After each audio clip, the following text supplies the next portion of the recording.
particularité de la Grande Motte, c'est qu'elle a été conçue de A à Z par un architecte, Jean Balladur, architecte parisien qui avait été choisi par la mission Racine pour donc créer, imaginer la Grande Motte. Donc Jean Balladur, avec l'équipe qui l'entoure, il n'a pas été tout seul, heureusement, pour construire tous les immeubles et les résidences en forme de pyramide.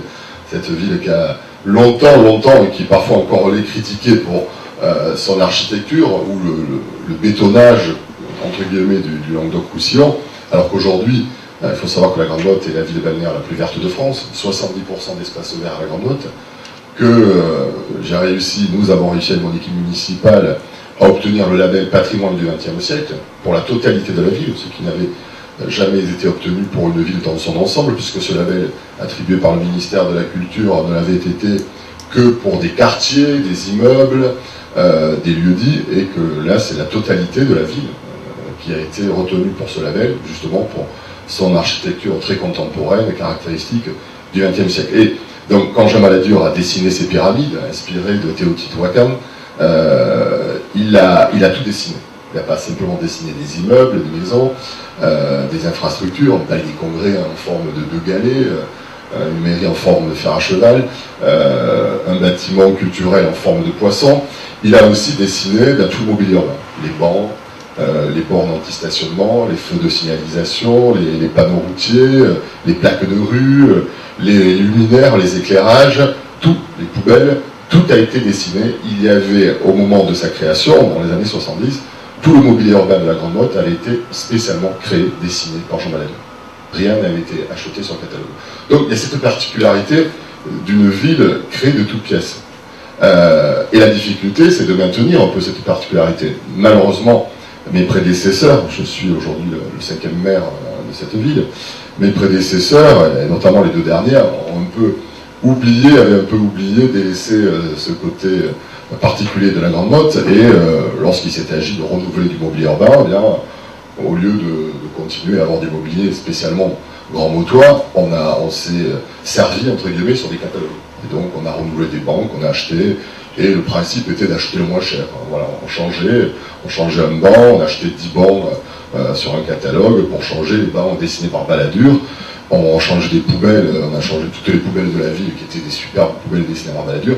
On a acheté des poubelles en plastique qui ressemblent à rien et qui dénaturent totalement aussi le cœur de la Grande Motte. Donc aujourd'hui, 40 ans après, on est arrivé aussi à un moment où il faut maintenant se lancer dans un plan lumière, c'est-à-dire renouveler l'ensemble de l'éclairage public dessiné là aussi par Jean Balladur, 6800 points lumineux à la Grande Motte, donc quelque chose de redoutable. Nous avons fait établir un diagnostic par EDF qui nous a proposé un PPP, il s'est avéré que le PPP pour la ville, alors l'avantage du PPP, le partenariat public-privé, c'est qu'effectivement on pouvait rapidement en 2 ans renouveler nos 6800 points lumineux, mais ça a un coût. Il y a un coût d'un loyer qui est inscrit budgétairement dans la section fonctionnement. Et donc on sait très bien que dans une ville aujourd'hui, ce qu'on regarde, il y a les investissements, c'est très important, mais le fonctionnement représente une part importante qui souvent pour des oppositions et la pierre angulaire, on attaque, on dit regardez le fonctionnement et l'augmentation. Et le problème de la ville de la Grande Motte, une ville qui passe de 9 à 120 000 habitants, c'est que nous avons des charges de fonctionnement déjà lourdes. La particularité, c'est qu'on est surclassé, 40-80 000 habitants, qu'aujourd'hui j'ai 300 agents municipaux permanents pour une ville de 9 000 habitants à l'année, qui passe à 450 l'été, avec les saisonniers que nous recrutons. Donc déjà, en charge de personnel, c'est un poste très lourd. Et le loyer que nous proposait EDF avec un de ses partenaires représentait une charge de fonctionnement très lourde. D'autant que la mairie, la ville, parmi ces fameux 300 agents, a déjà 7 électriciens, qui sont des fonctionnaires municipaux, qui font un travail de renouvellement, d'entretien, avec une entreprise privée qui a été choisie par appel d'offres, bien sûr, qui s'occupe, elle, du gros entretien. Donc, quand on a fait le calcul, on a estimé que le PPP, malheureusement pour nous en l'occurrence, même s'il avait des avantages, sur le plan financier, ça n'était pas un.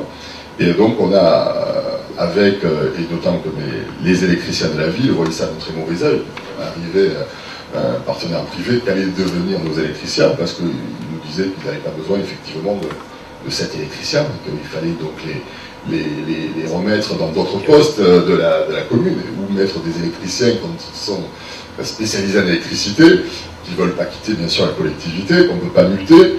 Donc c'était là la difficulté. Donc on a choisi de lancer ce plan Lumière en faisant appel à des entreprises, en lançant donc une consultation. Et la problématique étant que, comme nous ne voulions pas de luminaires achetés dans le catalogue, on souhaitait faire appel à un designer. Et là, c'est là où on arrive après aux limites de la concurrence, aux limites des marchés publics, puisque on a lancé un appel d'offres et il n'a pas donné du tout satisfaction, parce que ce qui nous était proposé, ça a été que la plupart du temps que du catalogue qui ne correspondait pas à notre désir de modifier les 6800 polygones de la ville. Donc l'appel d'offres a été rendu infructueux et aujourd'hui nous sommes repartis dans une nouvelle démarche. Entre-temps, un designer nous a présenté, sachant qu'on se lançait dans une telle opération, il est venu nous présenter des modèles qui correspondaient par contre parfaitement à ce qu'on attend aujourd'hui, qui s'apparente un peu à ce qu'avait fait Jean Balladur. Sauf qu'il faut aujourd'hui aussi lancer une concurrence. On ne peut pas choisir ce designer qui nous dessinera avec une entreprise nos luminaires. Donc, il faut donc, en s'appuyant sur une entreprise qui nous a dit, bien, t'as rencontré le designer, moi je suis prêt à vous fabriquer ça à un prix qui sera guère plus élevé que ce que vous trouverez en catalogue, donc une opération intéressante pour la ville. Problème, il faut donc lancer ce marché d'appel d'offres pour lancer la concurrence, et on sait qu'en lançant la concurrence, on n'aura peut-être pas le résultat, on est dessus, hein, le cahier des charges est en train d'être élaboré. Donc vous voyez le côté pernicieux, il faut élaborer un cahier des charges qui essaie de faire en sorte qu'on arrive à avoir ce qu'on souhaite avoir, tout en laissant la concurrence aussi s'exercer. Donc voilà un exemple particulier, puisque c'est pas toutes les villes qui sont confrontées à ce type de situation, mais c'est voilà aujourd'hui la situation dans laquelle une ville nouvelle, comme la Grande Motte, peut être confrontée.